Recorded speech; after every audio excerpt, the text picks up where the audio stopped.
드디어 오늘 빌립보서 말씀 마지막 부분입니다.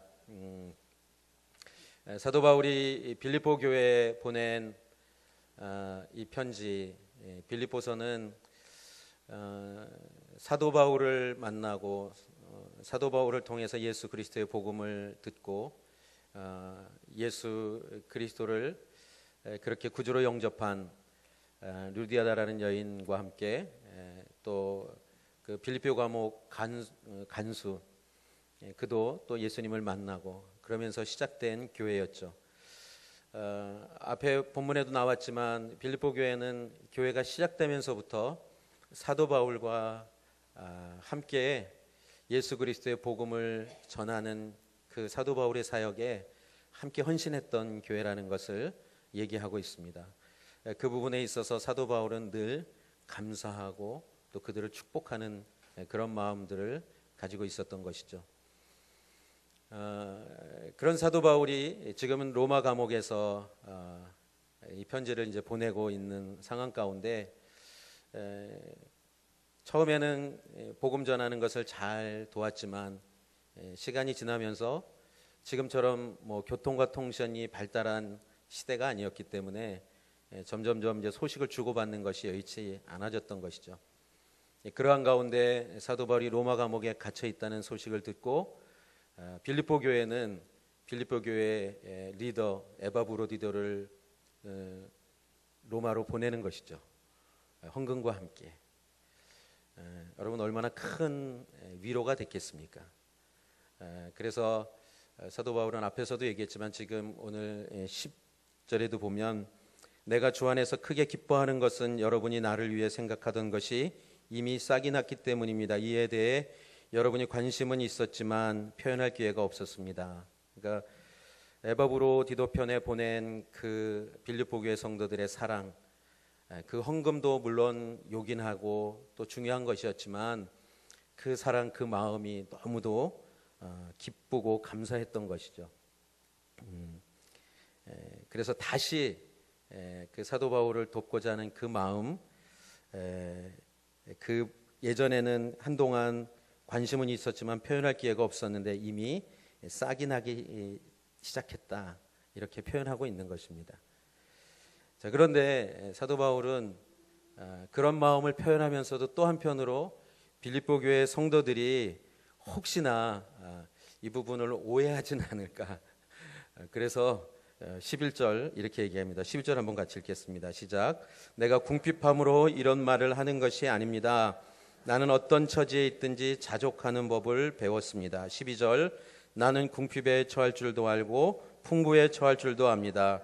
나는 배부르든 배고프든 풍족하든 궁핍하든 모든 형편에 처하는 비결을 배웠습니다. 사도 바울은 지금 이렇게 얘기합니다. 내가 궁핍하기 때문에 에바브로디도 편에 보낸 당신들의 그 마음과 그 헌금에 대해서 내가 또 무엇인가를 생각하는 것이 아니다.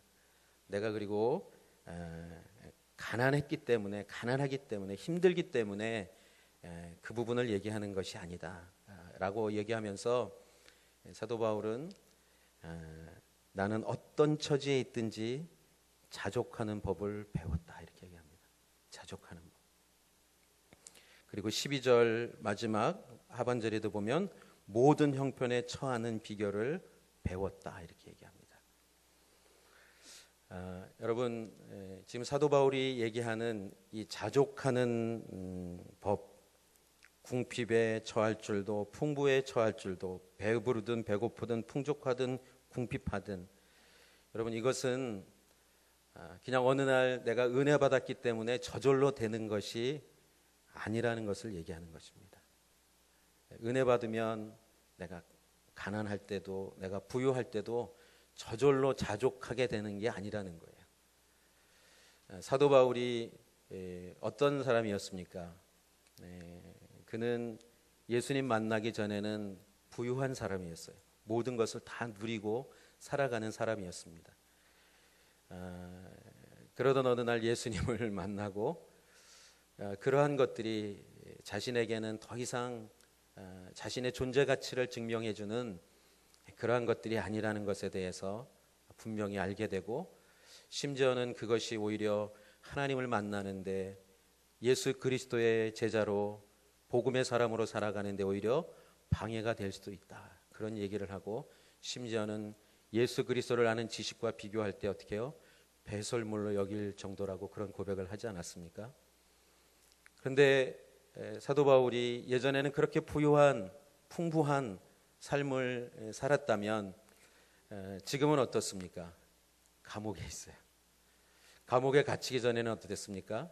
우리가 사도행전 또 많은 다른 서신서에 보면 굶주리고 춥고 죽음의 위기에 매도 맞고, 그러니까 지금 사도 바울이 얘기하는 궁핍, 배고픔, 이러한 부분들에 있어서도 그의 삶 가운데서 많은 경험이 있었다라는 것이죠. 자, 그런데 사도 바울은 지금 이 부분에 있어서 나는 그것이 어려울 때든 힘들 때든, 내가 부유할 때든 궁핍할 때든, 내가 배부를 때든 배고플 때든 나는 언제든지 만족하며 감사하며 그렇게 살아가는 법을 배웠습니다. 이 얘기를 하는 거예요.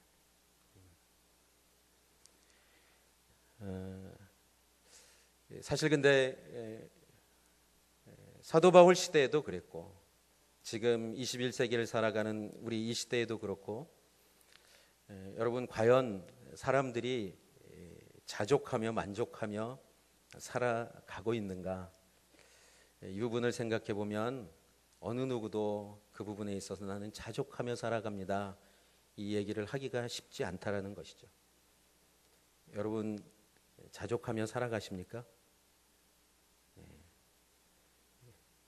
혹시 남편의 월급에 자족하며 살아가십니까? 우리 남편이 조금만 더 벌면 좋을 텐데, 요것보다는 조금 더. 여러분의 마음에 그 마음이 있다면 자족은 없는 것입니다. 내가 요 부분이 조금 더 되면 내가 행복할 것 같은데, 내가 이 정도 인컴이 조금 더 있으면, 수입이 조금 더 있으면 내가 지금보다는 더 행복하게 좀 살아갈 수 있을 것 같은데, 그런 마음이 있다면 여러분의 마음에는 자족은 없는 것입니다. 우리 안에 왜 이런 마음이 끊임없이 들어올까요? 우리가 받은 그 은혜가 결코 부족하지 않은데, 너무도 충분하고 충분한데 왜 우리는 자족하며 살아가는 것이 어려울까요? 우리가 살아가는 시대는 자본주의 시대입니다.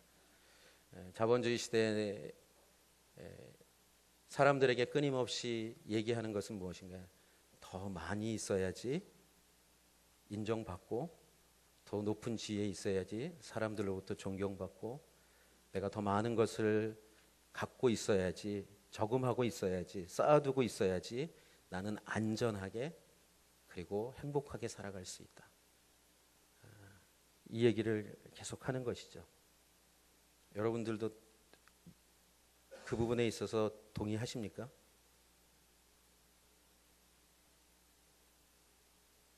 동의하지 않고 있다면 자족하고 살아가는 것입니까?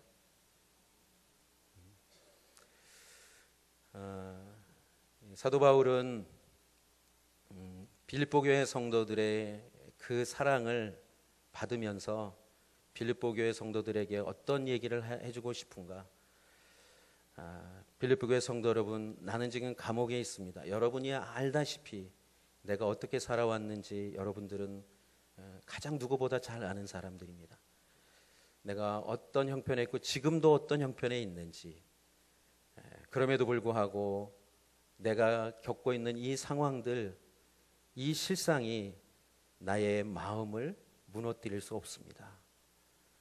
나는 언제든지 감사하고 만족하며 기뻐하며 살아가고 있습니다. 이 얘기를 해주고 싶은 거예요.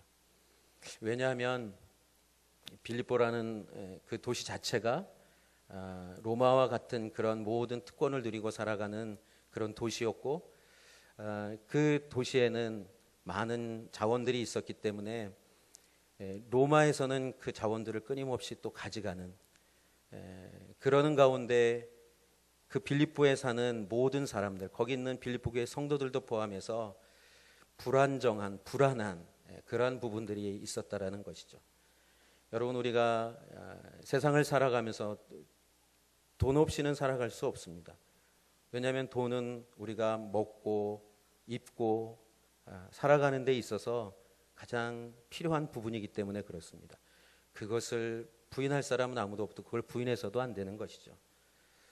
나는 그런 거 없어도 하나님이 알아서, 아니요, 그렇지 않아요. 그런 가운데서 빌립보 교회 성도들은 그 불안감, 그 염려, 이렇게 살다가 우리가 어떻게 미래를 계속 안정되게 안정감 있게 살아갈 수 있을까? 그런 마음들이 왜 밀려오지 않았겠습니까? 그런데도 불구하고 빌립보 교회는 어떻게 해요? 사도 바울을 정말 사랑하는 마음, 섬기고자 하는 마음, 사람도 보내고 헌금도 보낸 그 마음을 보면서 사도 바울은 그들에게 정말 격려해 주고 싶었던 것이죠. 사랑하는 여러분, 우리가 가난하든 부유하든, 우리가 배고프든 배부르든, 우리는 주님 안에서 얼마든지 만족하며 살아갈 수 있는 그러한 사람들이라는 것을 얘기하고 싶은 것입니다. 여러분, 우리가 왜 가난할 때, 배고플 때를 왜 싫어하는지 아십니까? 배고픈 것, 가난한 것 자체도 힘들 수 있지만 가난하고 배고프면 세상에서 멸시를 당해요. 무시를 당해요. 그것이 더 사실은 어려운 것입니다. 배고픈 것도 힘든데, 가난한 것도 힘든데, 배고픈 것 때문에, 가난한 것 때문에 사람들은 그 사람의 존재 가치를 아주 낮게 평가합니다. 무시합니다. 멸시합니다. 과연 그럴까요? 그래서 사람들은 어떻게 해요? 그 무시, 멸시, 그 배고픔도 면하고 싶은 그 마음 때문에 어떻게 해요? 열심히 돈을 벌려고 하는 것이죠. 돈이 있으면, 내가 지위가 올라가면, 내가 부유하면 사람들이 나를 무시하지 않을 것이라는, 실제로 우리가 살아가는 세상은 그렇죠.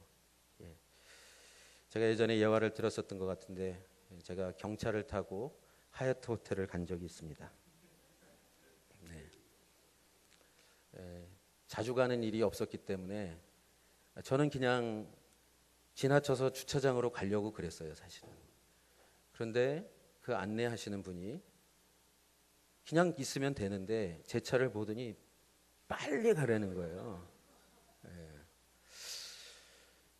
근데 제가 그 상황을 제가 인식을 못했으면 괜찮았을 텐데, 딱 인식이 되는 순간 괜히 제가 작아지고 내가 뭘 잘못했나? 나는 아무것도 한 게 없는데 왜 경차 탄 것 때문에 왜 이런 일을 겪어야 되나? 그뿐만이 아니라요. 그래서 제가 그 양재에서 JDS 섬겼을 때 간사로 우리 총무로 섬긴 우리 간사님이 계시는데, 그 간사님이 일하는 그 회사가 굉장히 그 비싼 옷들을 팔고 그런 회사예요. 그래서 그 회사가 있는 건물의 1층에 레스토랑이 있어요. 그래서 제가 그냥 만나러 간 거였거든요. 신방 간 거였는데 주차장에 들어가는데 그 주차장에 있는 분이 제 차를 막더니 왜 왔냐고. 그래서 아니 제가 레스토랑 가는데 그걸 왜 왔냐고 물어보면, 그래서 제가 그랬죠. 제가 레스토랑에 왔다고. 그러니까 이렇게 대하는 태도가 공손하고 예의 있는 게 아니고 이렇게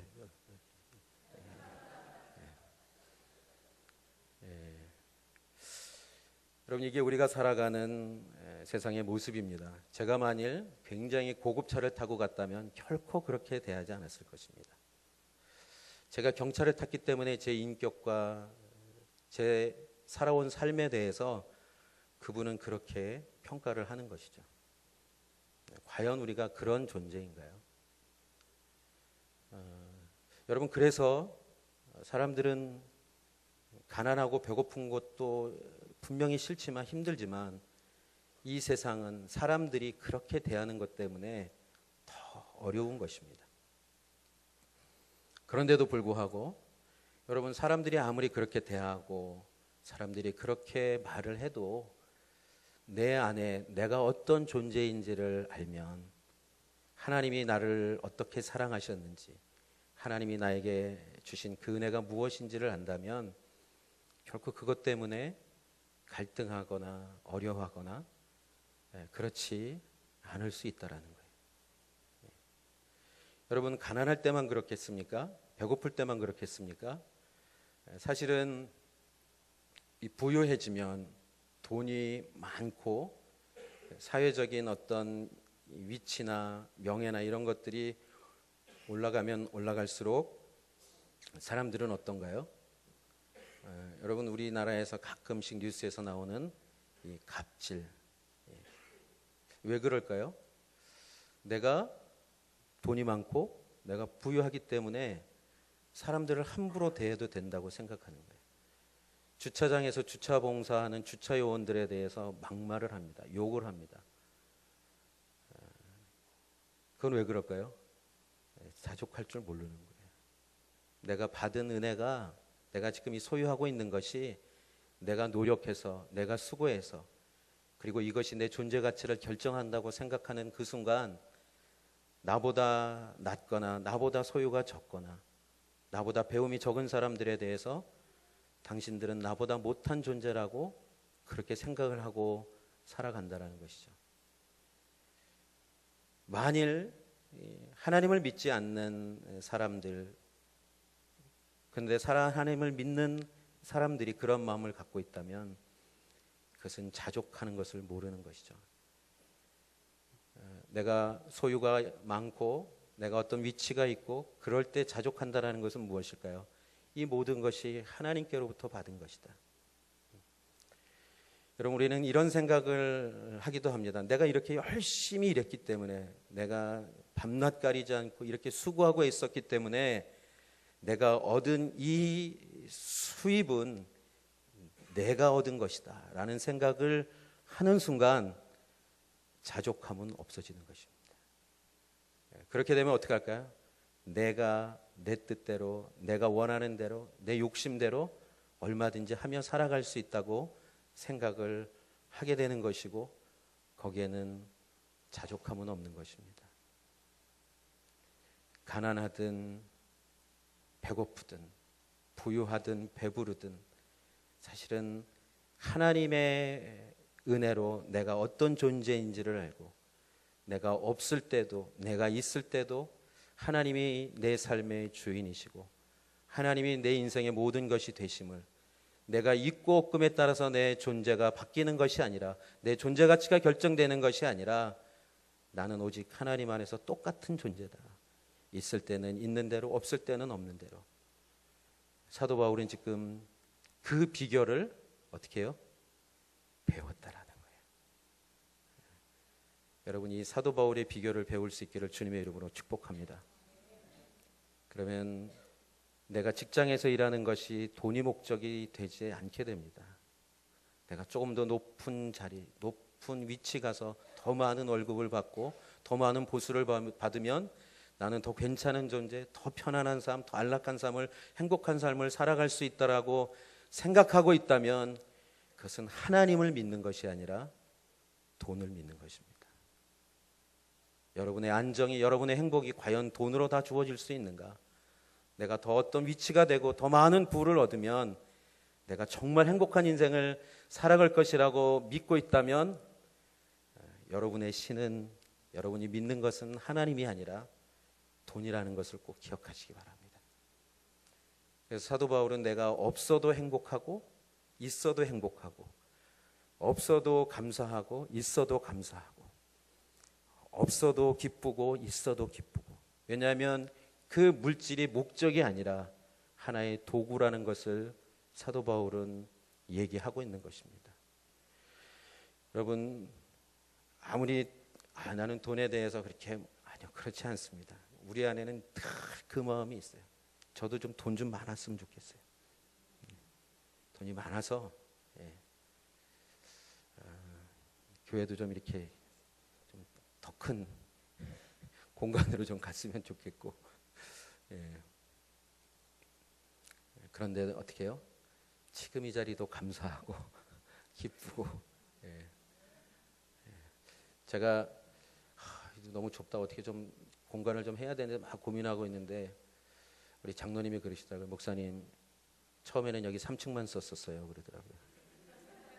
그 얘기를 딱 듣는 순간 와, 2층도 있구나 우리가. 그래서 그냥 감사하기 시작했어요. 2층도 있구나. 옆에 교육관도 있고.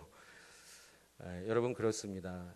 감사와 기쁨과 하나님의 은혜를 내가 잊어버리는 순간 우리는 그 자족하는 것, 진정한 만족의 기쁨을 잃어버리고 살아가는 것입니다. 그래서 끊임없이 더. 여러분 자녀들에 대한 교육도 동일합니다.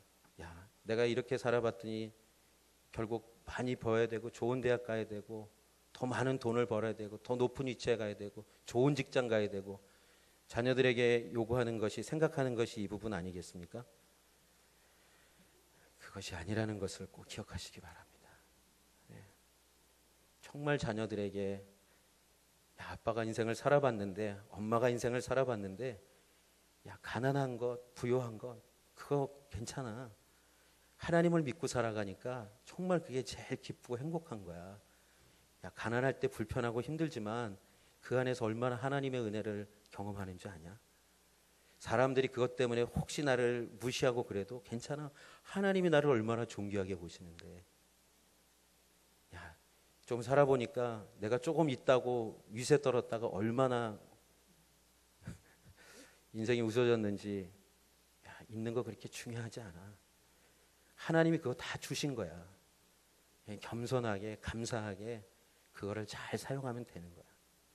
그게 하나님 앞에서 만족하고 살아가는 거야. 자족하는 거야.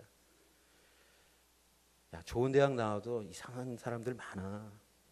저기 청와대에도 이상한 사람들 많고 다 거기 똑똑한 사람들이야. 법대 나오고 다 검사하고 판사하고.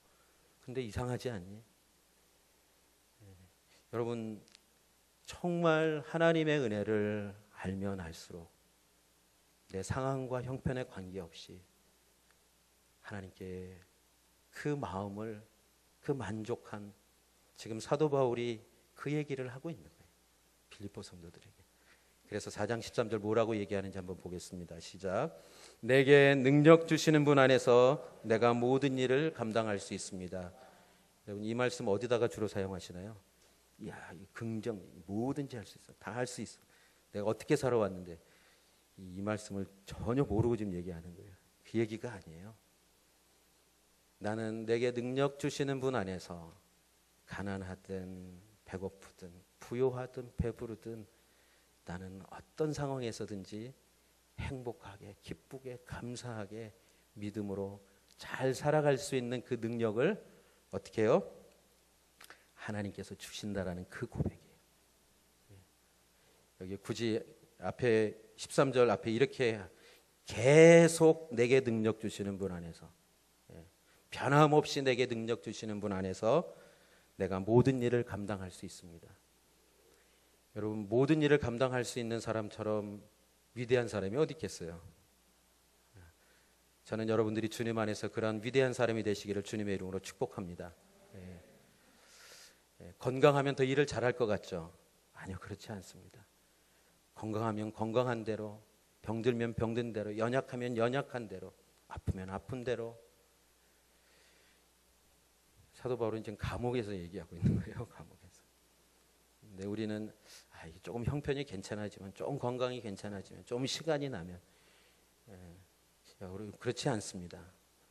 여러분이 지금도 하고 있지 않다면, 제가 가끔 말씀드리는 지금도 하고 있지 않다면 건강이 좋아져도요, 돈이 좀 생겨도요, 시간이 더 생겨도 하지 않습니다. 지금 내가 시간이 없는 것 같지만 이 시간을 가지고 주님을 섬기고 이웃을 섬기고 주님의 마음으로 섬기고 있다면 하나님께서 더 많은 시간을 주시면요, 그 시간을 그렇게 사용합니다. 여러분 물질도 돈도 똑같습니다. 나는 늘 없어, 난 가난해, 나는 이것밖에 없어, 나는 할 수가 없어, 이런 생각을 갖고 있다면 하나님이 여러분에게 더 주시고 싶으셔도 못 주셔요. 왜냐하면 지금 안 하고 있다면 더 준다고 해서 할까요? 아니요, 욕심 챙기기 바쁠 겁니다. 건강도 다 마찬가지. 내게 능력 주시는 분 안에서 내가 모든 일을 감당할 수 있다. 저는 여러분이 이 사도 바울의 이 고백과 같은 삶을 주님 안에서 살아낼 수 있기를 축복합니다. 주님이 주시는 거예요. 주님이. 내가 하는 게 아니에요. 그러면서 사도 바울은 지금 사도 바울이 그렇게 그 사역을 어떠한 상황에서든지 감당하며 살아갈 수 있었던 그 격려, 그 위로, 그것이 빌립보 교회 성도들로부터 왔다라는 것을 다시 한번 또 이렇게 표현합니다. 14절을 한번 같이 읽겠습니다. 시작. 여러분이 내 환난에 함께 참여했으니 잘했습니다. 잘했다라고 칭찬하는 거예요. 내가 이렇게 어렵고 힘든데 내가 이 복음의 이 사명을, 이 행진을 계속할 수 있도록 내 환난에 함께 참여했으니 잘했다. 아까 말씀드렸죠. 빌립보 교회는 부요한 교회가 아니었습니다.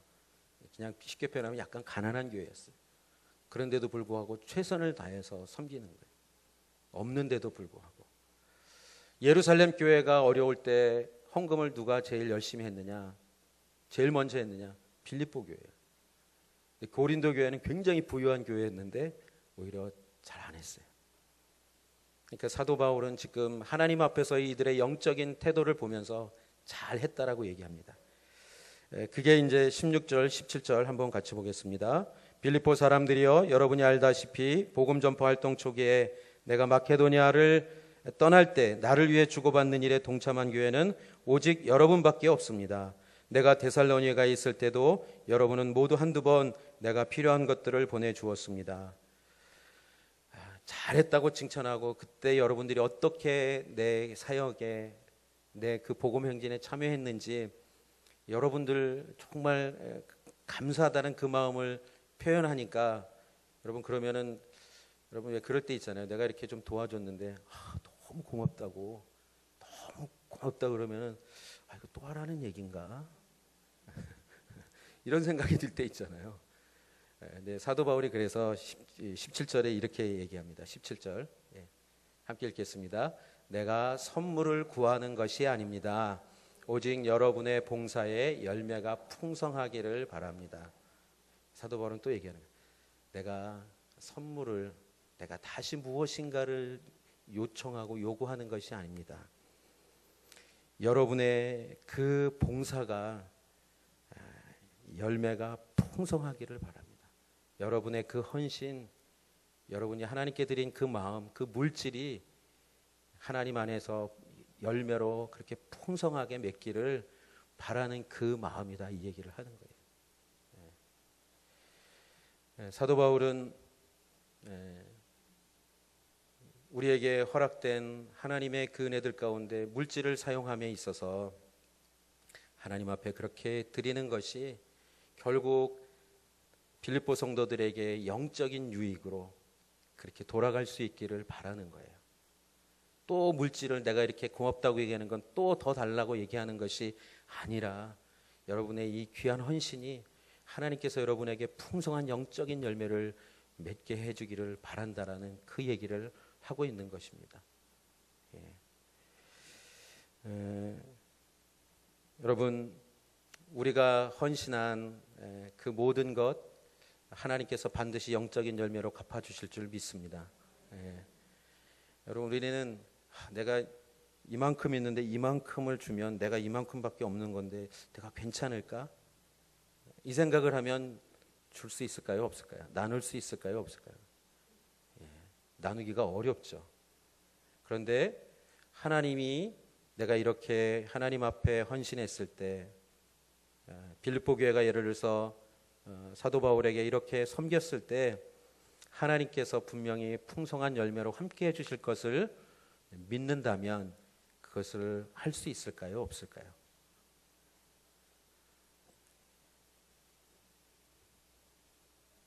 할 수도 있고 할 수도 없을 거예요. 왜 그럴까요? 하나님을 정말 믿는다면 할 수 있는 것이죠. 그렇지만 하나님을 온전히 신뢰하지 못한다면 4장 13절에 얘기하고 있는 것처럼 내게 능력 주시는 분 안에서 내가 모든 일을 감당할 수 있다라는 이 고백이 되어지지 않으면 결코 나누는 것은 그것은 어렵습니다. 근데 단순히 이것은 내가 이렇게 했기 때문에 이만큼이 채워진다라는 그런 얘기를 하는 것이 아니라 내 안에 진정한 기쁨, 만족, 나눔을 통해서만 경험할 수 있는 그 은혜, 그 얘기를 하는 거예요. 여러분, 혹시 내가 힘든데도 불구하고, 내가 없다고 생각하는데도 불구하고, 내가 그럼에도 불구하고 나누고 섬겼는데 내 마음이 힘들고 내 생활이 힘들고 그런 것이 아니라 오히려 내가 기대하지 못했던 영적인 그 놀라운 풍요를 혹시 경험해 보셨습니까? 그러면 하는 거예요. 저는 여러분에게 이러한 은혜를 경험할 수 있기를 주님의 이름으로 축복합니다. 그러면요, 갈등을 하지 않습니다. 이게 자꾸 반복되면 이런 은혜를 경험하게 하시는 거야. 나의 작은 이런 헌신을 통해서 오히려 더 큰 그 영적인 축복을 하나님께서 주시는구나. 열매가 맺는구나. 여러분, 열매라는 게 뭐겠어요? 사실은 지금 사도 바울은 물론 하나님 앞에서 자족하며 살아가지만 빌립보 교회 성도들의 이 헌신을 통해서 얼마나 큰 위로를 받습니까? 얼마나 힘을 얻습니까? 그리고 오히려 밖을 향하여 주님 안에서 기뻐하고 또 기뻐하라는 그 주님의 마음을 나누고 있는 것 아니겠습니까? 여러분들이 빌립보 교회 성도들처럼 그렇게 섬길 때 여러분의 삶 가운데 또 여러분이 섬긴 그 사람의 삶 가운데 하나님께서 회복시키시고 온전케 하시고 다시 한번 소망을 갖고 믿음을 갖고 살아가는 그러한 영적인 하나님의 역사들이 일어난다면 여러분, 내가 헌신한 그것과는 과연 비교할 수 없는 놀라운 하나님의 은혜를 경험하는 거예요. 여러분, 이러한 일이 우리 평택 온누리교회 안에 일어나기를 주님의 이름으로 축복합니다. 그래서 밥을 좀 많이 사세요, 서로. 그냥 또 어떤 분들은 늘 그냥 먹기만 해도 괜찮아요. 여기서 밥 산다 그러면 나도 갈게요. 그리고 가서 또 가서 먹고 같이 교제하고 그러다가 언젠가는 또 사는 거죠. 여러분, 단순히 밥만 주고 사는 것이 아니라 그 안에 하나님의 은혜가 있는 거예요. 하나님이 함께 하시는구나. 우리가 지체구나. 서로를 위로하고 격려하며 가는구나. 늘 이게 혼자 밥 먹는 분들 있죠. 나는 사지도 않고 나는 받지도 않을 거야. 이건 너무 신앙생활을 모르는 거예요. 작은 것이라도 한번 섬겨보세요. 나눠보세요. 그러면서 사도 바울은 또한 이렇게 표현합니다. 그렇게 빌립보 교회 성도들이 헌신한 것이 하나님께서 받으실 향기로운 제물이다. 18절 한번 읽겠습니다. 지금 나는 모든 것이 풍족하고 넉넉합니다. 여러분에게서 온 에바 부도리들을 통해 받은 것으로 인해 풍족하니 이것은 하나님께서 기뻐 받으실 향기로운 제물입니다. 지금 이 부분은 내가 이렇게 잘 받았다는 것을 일종의 사인하는 것과 똑같은 거예요. 그것과 함께 그것이 향기로운 제물이다. 여러분, 향기로운 제물은 구약에서 쓰는 표현이었거든요. 이 얘기는 뭘까요? 하나님께서 받으실 만한 예배다. 기뻐 받으시는 예배다. 여러분, 하나님이 받으시는 거예요. 여러분, 그냥 사람에게 하는 것 같지만 그것은 하나님께서 받으시는 것입니다. 믿으십니까? 여러분, 하나님께서 받으시면요, 그거는 대단한 거예요. 내가 이렇게 했는데 그게 하나님이 받으시는 거다. 하나님이 기뻐 받으시는 거다. 여러분, 내가 뭘 했는데 다 무시당하고 뭐 그런 걸 했냐 그러고 막 그러면 얼마나 마음이 힘들겠어요. 왜 그렇게 했냐 그러고. 그런데 어떻게 하나님이 기뻐 받으시는 제물이다. 기뻐 받으시는 예배다. 여러분이 하는 작은 섬김 나눔이요, 그것이 내가 볼 때는 작은 것 같고 보잘것없는 것처럼 보이지만 어떻게 해요? 하나님이 받으시는 향기로운 제물이다. 이 얼마나 놀라운 축복입니까? 그러면서 19절에 이렇게 얘기합니다. 19절 한번 읽겠습니다. 시작. 내 하나님께서 그리스도 예수 안에서 영광 가운데 그분의 풍성하심을 따라 여러분의 모든 필요를 채워 주실 것입니다. 아멘. 또한 한 가지, 그리스도 예수 안에서 영광 가운데 그분의 풍성하심을 따라 여러분의 모든 필요를 채워 주실 것입니다. 할렐루야. 우리 어렸을 때 주일학교 때 사랑은 참으로 뭐라 그랬죠? 버리는 거. 자꾸 나눠주면 나눠줄수록 더 풍성하다고. 근데 우리는 이 노래만 열심히 부르면 안 돼요. 그걸 실천해야 되는 거예요. 실천. 정말 나누면 나눠서. 저는 우리 평택원누리교회가 그런 교회가 되기를 주님의 이름으로 축복합니다. 그래서 서로 나누고 막 그래가지고요, 막 넘치고 넘쳐서 또 바깥에 나눠주고 또 섬기고. 근데 움켜쥐면 어떻게 해요? 사라지는 거예요. 사라지는 거예요. 남는 게 아니에요. 사라지는 거예요. 하나님이 우리들의 필요를 아실까요? 모르실까요? 아십니다. 저는 예전에 어떤 선교사님이 강의하면서 이렇게 얘기했던 그 말씀을 아직도 기억하고 늘 기억합니다. 하나님께서 우리들의 모든 필요를, 하나님의 나라와 일을 먼저 구할 때 모든 필요를 채워주신다고 말씀하셨는데, 여러분 그대로 살아보십시오.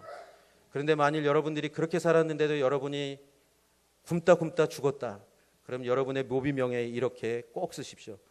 하나님 믿다가 쪽팔리게 죽었다. 이렇게 묘비명에 쓰라는 거예요. 하나님은 그렇게 하시지 않는다라는 것이죠. 하나님의 이름이 그렇게 우습게 여겨지지 않게 하신다라는 거예요. 저는 그 선교사님 말씀을 듣고, 야, 그래, 저 믿음 갖고 살아야지. 하나님이 어떤 분이신데, 나의 아버지가 어떤 분이신데. 사실 우리가 가난해지는 것, 우리가 배고파지는 것, 여러분 그럴 때가 있죠. 사업이 어느 날 안 되고, 내가 직장에서 나와야 되고, 그러면서 가난해지고 내가 그동안 이전에 살았던 삶과는 다른 삶을 살아야 될 때, 그때 마음이 분명히 얼마나 어렵습니까? 그런데도 불구하고 어떻게 해요?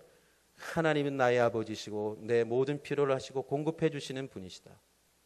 여러분 이 믿음을 가질 때만이 말씀드린 대로 나눌 수 있고 채우시는 그 하나님의 능력을 경험하게 되는 것입니다. 얼마나 재밌는 삶을 사는 거예요. 사람들은 힘들지 않아, 어렵지 않아, 괜찮아 그러는데 내 마음에는 기쁨이 넘치고 감사가 넘치고, 오히려 다른 어려운, 나보다 더 어려운 사람을 보면서 저분 좀 어렵겠네, 나도 없는 것 같은데 그걸 또 나눠요. 그러면 하나님께서 공급해 주시는 은혜를 경험하는 것입니다.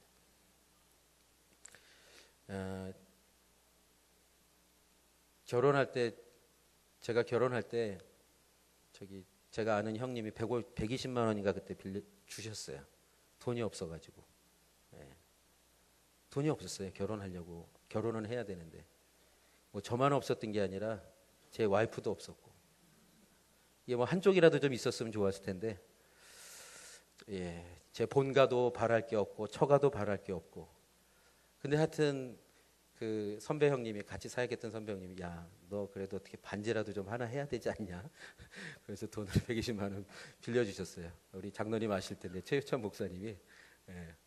그래서 그 돈 갖고 뭐 이렇게 반지도 좀 하고, 뭐 결혼식은 이제 부주하니까 그거 갖고 결혼식 하고, 그리고 집은 그 사역 같이 하던 형님이 사는, 그 형님도 물론 얻어서 사는, 얹혀서 사는 거였지만 선교단체에서 얻은 그 집 방 3칸이었는데 그 형님이 방 2칸 쓰고 저희가 1칸 쓰고, 조그만 애들 옷장 하나 사가지고 이제 옷 집어넣고 뭐 이불 집어넣고, 진짜 한 2평이나 됐을래나?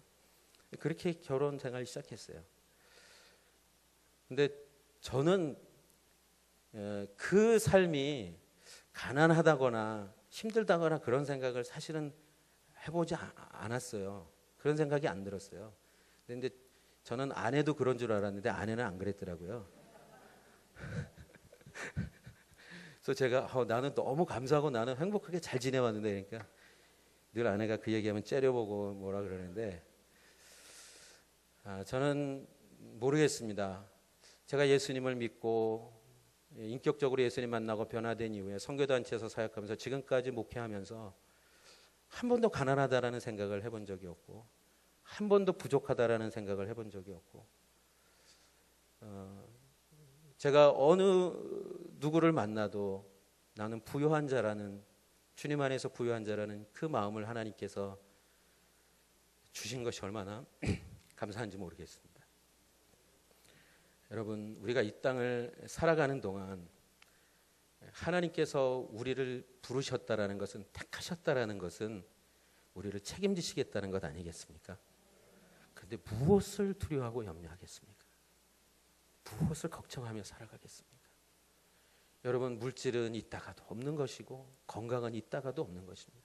내 안에 살아계신 그 예수 그리스도를 우리가 믿고 의지하고 살아간다면, 그분이 나의 모든 것 되심을 내가 분명히 믿고 살아간다면, 세상의 어떤 소리도, 세상의 어떤 상황도 우리를 붙잡을 수, 묶을 수 없는 것이죠. 여러분, 이 은혜를 사도 바울에게만 하나님께서 주셨겠습니까? 사도 바울에게만 이 은혜를 허락하셨겠습니까? 어떤 특별한 선교사님들에게만 이 은혜를 허락하셨겠습니까? 어떠한 특별히 부름을 받은 사역자들에게만 하나님께서 이러한 삶을 살아가라고 말씀하셨겠습니까? 오늘 이 자리에 우리 있는 모든 한 사람 한 사람, 하나님께서 그렇게 부르셨고 그렇게 살 수 있도록 은혜를 주셨다라는 것을 믿으십니까? 여러분, 그래서 나누십시오. 내가 100원이 있으면 50원을 나누십시오. 내가 1000원이 있으면 500원을 나누십시오. 내가 1억이 있으면 5천만 원을 나누세요. 여러분, 내가 있는 것을 하나님의 마음으로 나누기 시작하면, 섬기면 이 세상은 이렇게 절대 가지 않습니다. 왜 이 한국 사회가 이렇게까지 왔겠습니까? 여러분, 그 사람들이 과연 돈이 없는 사람들입니까? 죽을 때까지 돈을 쓰고 써도 다 못 쓰고 죽을 그 돈을 갖고도 또 돈을 모으는 이유는 무엇이겠습니까? 여러분, 그러한 인생이 어떠한 인생이겠습니까? 우리에게는 그러한 인생이 아니라, 그러한 인생을 불쌍히 여기고 우리의 삶을 통해 진정한 기쁨과 만족으로 살아가는 인생이 무엇인지를 우리 그리스도인들이 삶으로 보여주지 않는다면, 이 자본주의 세상에서 살아가는 사람들은 끊임없이 더 많은 것을 얻으려고 하고, 더 많은 것을 취하려고 하고, 남의 것까지 뺏으려고 하고, 그걸 가지고 행복하게 살아가겠다고 아기다툼하면서 살아가는 세상으로 변할 수밖에 없는 것입니다. 여러분은 거기에 그리스도인들까지 편승해서 같이 그런 세상을 살아간다면 이 세상은 소망이 없는 것이죠. 저는 우리 성도님들이 지금 있는 그 삶에 정말 자족할 수 있기를 주님의 이름으로 축복합니다. 없어지는 것이 불안한 것이 아니라, 없어지는 것이 오히려 하나님께 감사가 되고 기쁨이 될 수 있는, 있으면 있는 대로, 없으면 없는 대로. 여러분, 그래서 이렇게 얘기합니다. 하나님 우리 아버지께 영광이 무궁하시기를 빕니다. 하나님이 그 모든 것을 다 다스리고 통치하시는 분이시기 때문에 우리의 인생이 얼마나 복된 인생인가를 하나님이 보여주시겠다라는 것이죠. 마지막 21절부터 23절까지 내용을 보면 안부하라는 표현을 3번씩 씁니다. 이 얘기는 뭘까요? 빌립보 교회 성도들에게 안부하라고 합니다. 로마에 있는 성도들이 빌립보 교회, 또 빌립보 교회 성도들이, 또 가이사의 집에 있던 사람들, 여러분 다 신분이 다르고 위치가 다르고 사는 지역이 다르고, 그렇지만 우리가 주님 안에서 어떻게 해요? 한 가족이라는 거예요. 여러분, 그래서 인사를 잘 하실 수 있기를 바랍니다. 여러분, 교회 왔는데도요, 저분은 내가 잘 모르는 분이니까, 그러면 뭐 그냥 평생 모르는 분이에요. 나하고 관계없는 분이에요. 근데 여러분, 우리가 예수님을 믿고 살아간다면, 우리가 그리스도인이라면, 내가 성도라면, 내가 오늘 처음 본 사람이라 할지라도 주님 안에서의 가족이라는 것을 믿으시기 바랍니다. 주님 안에서의 형제자매라는 것을 믿으시기 바랍니다. 왼수 같은 가족, 왼수 같은 형제자매는 인사하기가 어렵겠지만 그래도 그런 가족이 아니잖아요. 여러분, 사도 바울이 왜 이렇게 마지막 이 마음을 얘기 나눌까요? 우리가 주님 안에서 함께 부름받은 모든 형제자매들이 하나님의 나라와 영광을 위하여 함께 그렇게 하나 되어 살아가자는 얘기를 나누고 있는 것입니다. 먼저 우리부터 그렇게 할 수 있기를 주님의 이름으로 축복합니다. 좀 마음에 안 들어도요, 먼저 가서 인사하세요. 그냥 마음에 안 들면 째려보고라도 인사를 하세요. 주 예수 그리스도의 은혜가 여러분의 심령에 함께 하기를 빕니다. 우리 안에 이 주님의 은혜가 충만하면 오늘 사도 바울의 이 마음이, 이 말씀이 우리들 삶 가운데 이루어질 때 예수 그리스도께서 이 땅에 오신 분명한 목적, 이 세상을 구원하고 이 세상에 죽어 있는 영혼들을 구원하고 변화시키고 살리는, 여러분, 이 역사가 하나님의 교회와 성도들을 통하여 일어날 줄 믿습니다. 이게 우리에게 주신 영광의 사명 아니겠습니까? 여러분, 이 사명을, 이 부르심을 함께 잘 이루어가는 우리 평택온누리교회 모든 성도님들 되시기를 주님의 이름으로 축복합니다. 기도하겠습니다.